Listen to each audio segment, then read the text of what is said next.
कोशिश किया करें अपने प्रोग्राम्स को कॉम्प्लेक्सिटी से बचाया करें, क्योंकि जितना कॉम्प्लेक्स करते जाएंगे वो आपकी लॉजिक ही कॉम्प्लेक्स होती जाएगी। So by using these rules, we are splitting a problem into a simpler unit so that each part can be handled either by sequence or by addition. वो आपकी चॉइस है कि उसके पास उस तरह से सॉल्व कर लें या उस तरह से कर लें। Through this approach, a large problem can be solved easily. So the flow chart drawn with these rules and intended to the left side will have one or two corresponding with our code.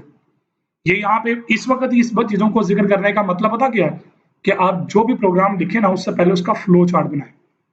ये आपकी good skills improve करेगा, आपकी programming skills को develop करेगा। आप code लिखने से पहले ही रियलाइज कर लेंगे आपके कोड ने क्या काम करना है। Thus, it becomes very easy to identify the code that is written for a specific part of the flow chart. So in this way, the code can easily be debugged. अच्छे तरीके से debug हो सकता है। Debugging कहते हैं finding and removing errors from the program. So यहां तक की तमाम बातों के अंदर जो हमने ओवरव्यू किया है सारी चीजों का, वो पता क्या है कि आप अपने कोड को कोशिश करें सिंप्लेक्स बनाएं, कॉम्प्लेक्स की तरफ ना लेके जाएं। सो अब यहाँ पे टाइम है कि तमाम चीजें आपने जो अंडरस्टैंड की, अब हम एक कंप्लीट प्रोग्राम लिखेंगे जिसके अंदर हम पूरा एक कैलकुलेटर डेवलप करते हैं। अब कैलकुलेटर डेवलप करने के लिए बेसिक चीजें जो आपको पता है हम वो पहले यूज कर लेते हैं। IOStream using namespace std। सो इसी तरह आपके पास आ गया int main और यहां पे आप इसको करवा दें रिटर्न 0। इसको चला लें ताकि देखें एग्जीक्यूशन को इशू तो नहीं आ रहा। ओके जी, ये वर्कआउट कर रहा है, फाइन। अब अगला काम जो है आपने देखे करना क्या है। सबसे पहला काम क्या करना है, आपने एक काम ये करना है कि आपने यूजर को सबसे पहले वेलकम करना है। सो वेलकम करने के लिए सिंपल आपको पता क्या करते हैं, ENDL welcome to computer calculator. आपने इसको कंप्यूटर कैलकुलेटर का नाम दे दिया। अब हुआ ये कि ये स्क्रीन पे आपको सॉरी सी आउट सी कैपिटल लगा दिया मैंने। ओके जी, सो यहाँ पे वो क्या कह रहा है जी, welcome to the computer calculator. So ये मैसेज एज इट इज आपको आ गया। अब उसके बाद हम चाहते ये हैं कि फिलहाल फॉर द टाइम बीइंग अभी 4 ऑपरेशंस में ले रहा हूँ, बाकी चीजों को मैं आपकी असाइनमेंट में डाल दूंगा ताकि आपकी प्रैक्टिस भी हो जाए। अभी हमने 4 ऑपरेशंस कौन से हैं, प्लस, मल्टीप्लाई, डिवीजन और सब्ट्रैक्शन। ये 4 ऑपरेशंस को डील करना है। हम यूजर को चाहते ये हैं कि एक मेन्यू शो करवाएं और उस मेन्यू के अंदर हम ऑप्शंस दे दें। जैसे नोट कीजिएगा, मैं लिखता हूं ENDL, मैं उसके बाद मेंशन करता हूं प्रेस 1 फॉर एडिशन।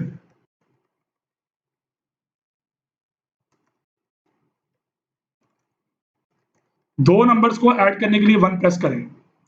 इसी तरह ENDL मैंने लिख दिया जी प्रेस 2 फॉर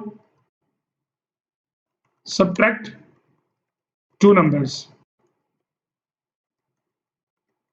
इसी तरह मैंने क्या दिया जी, press 3 for multiply 2 numbers.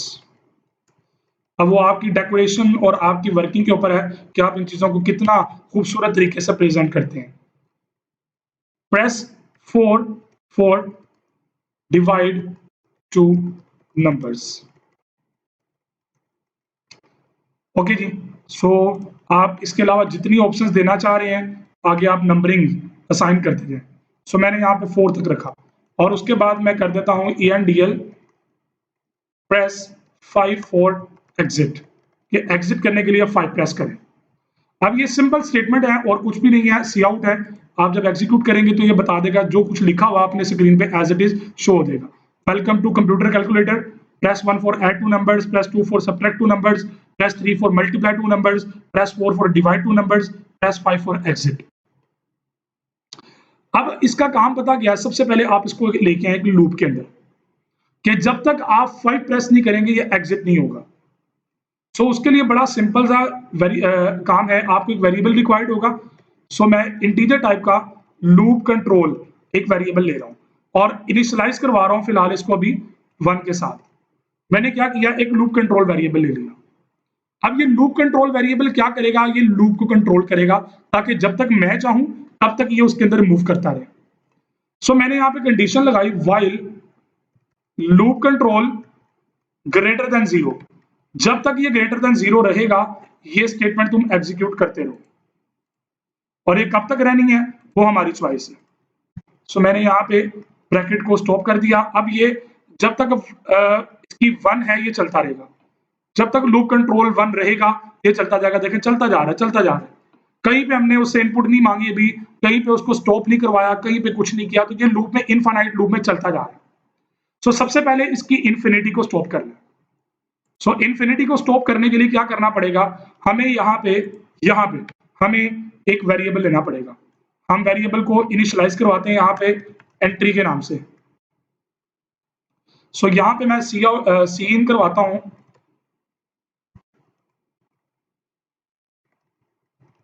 Entry. सो इससे क्या होगा कि ये रुक जाएगा जब तक हम, मतलब वो चीज अभी नहीं है कि ये इन्फिनाइट है कि नहीं है। आप कोई भी नंबर डायल करें, कोई भी नंबर प्रेस करेंगे तो वो दोबारा मेन्यू आपके सामने आती जाएगी। कोई भी नंबर एंटर करेंगे वो मेन्यू दोबारा रिपीट करता जा रहा है। सो अभी तक हमने एग्जिट को भी हैंडल नहीं किया तो इसलिए एग्जिट भी काम नहीं करा। सो अभी तक क्या किया हमने कि एक मेन्यू प्रिंट करवाई और एक कंट्रोल्ड वेरिएबल लिया लूप, जिसने लूप को कंट्रोल करना है, और अभी मैंने इसको 1 सेट किया, यहाँ पे 1 सेट किया और कंडीशन लगाई कि ग्रेटर देन 0, तो डेफिनेटली वो ग्रेटर देन 0 है तो वो लूप में चलता जाएगा। सो यहाँ पे जो यूजर ने एंटर करना है, जो भी वैल्यू एंटर करेगा वो इस एंट्री में स्टोर करवा दे। यहाँ पे क्यों स्टोर करवाई, मैं यहाँ पे अब स्विच केस यूज कर लेता हूं। स्विच यूज किया एंट्री के ऊपर और मैं यहाँ पे अपने केसेस को डिफाइन करता हूं। मैंने कहा जी केस 1, अगर वो 1 प्रेस करता तो ये काम, केस 2 के ऊपर ये काम, केस 3 के ऊपर ये काम, और इसी तरह केस 4 के ऊपर ये काम करेगा। केस 5 ऑप्शंस है तो 5 रखिए, और लास्ट वन को मैं डिफॉल्ट कर देता हूं, और डिफॉल्ट में मैं एक मैसेज दे देता हूं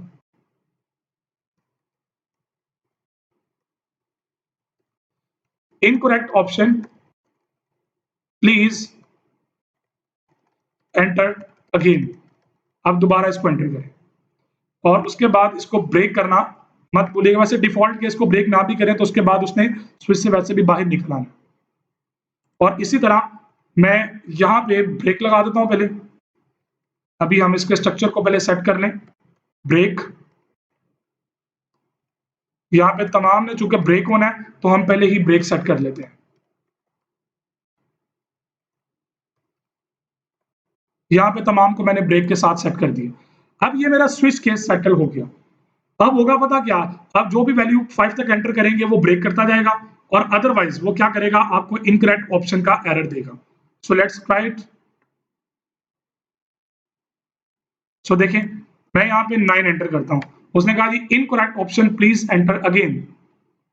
मैं यहाँ पे 5 प्रेस करता हूं, ओके कोई एरर नहीं दिया उसने, लेकिन चूंकि 5 पे कोई ऑपरेशन परफॉर्म भी नहीं किया था इसलिए उसने दोबारा मेन्यू को प्रिंट किया। अब ये एग्जिट नहीं होगा, इसको यहां से एग्जिट करना पड़ेगा। अब सबसे पहले हम अपने एग्जिट पॉइंट को सेट करते हैं, प्रेस 5 फॉर एग्जिट। जब यूजर एग्जिट करना चाह रहा है तो वो 5 प्रेस करेगा।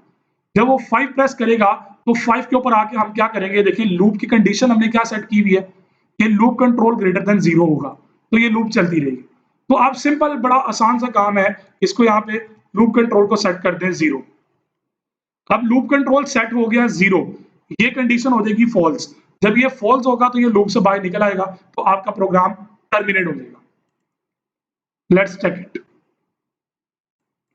मैं 7 प्रेस करता हूं, उसने कहा जी incorrect option please enter again. मैं 5 प्रेस कर रहा हूं, देखिए उसने प्रोग्राम को एग्जिट कर दिया। अब यहाँ पे आप उसको कोई मैसेज देना चाह रहे हैं तो वो आप दे सकते हैं, जैसे यहाँ पे हम एक स्टेटमेंट लिख देते हैं, thank you for using computer calculator. So आप उसको थैंक यू का मैसेज दे देते हैं। सो आपकी चॉइस है, आप देना चाहें चॉइस दे दें। सो 5 उसने कहा thank you for using computer calculator, exit कर दिया।